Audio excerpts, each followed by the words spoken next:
दूसरे दिन ब्राह्म मुहूर्त में निद्रा त्याग कर मुनि विश्वामित्र तृण शैयाओं पर विश्राम करते हुए राम और लक्ष्मण के पास जाकर बोले, हे राम और लक्ष्मण, जागो, रात्रि समाप्त हो गई है।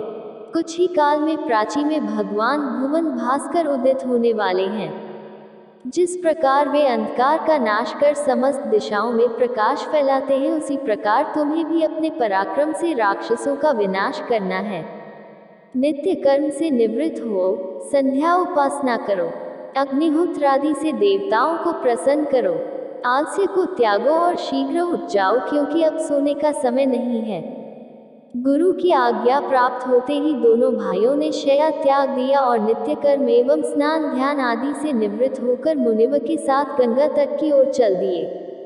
वे गंगा और सरयू के संगम, जहाँ पर ऋषि मुनियों तथा तपस्वियों के शांत व सुंदर आश्रम बने हुए थे, पर पहुँचे।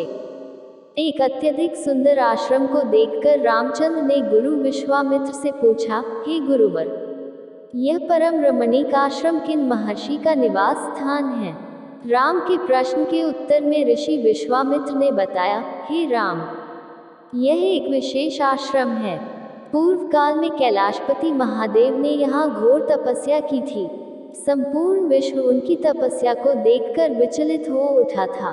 उनकी तपस्या से देवराज इंद्र भयभीत हो गए और उन्होंने शंकर जी के तप को भंग करने का निश्चय किया। इस कार्य के लिए उन्होंने कामदेव को नियुक्त कर दिया।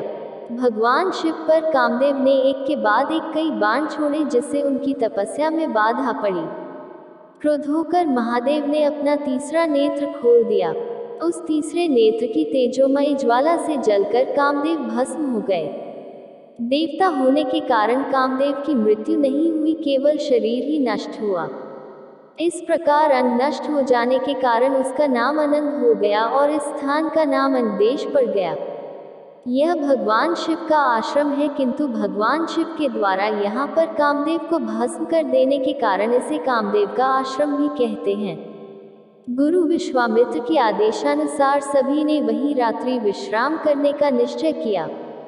राम और लक्ष्मण दोनों भाइयों ने वन से कंदमूल फल लाकर मुनिव को समर्पित किए और गुरु के साथ दोनों भाइयों ने प्रसाद ग्रहण किया। तत्पश्चात स्नान, संध्या उपासना आदि से निवृत्त होकर राम और लक्ष्मण गुरु विश्वामित्र से अनेक प्रकार की कथाएं तथा धार्मिक प्रवचन सुनते रहे।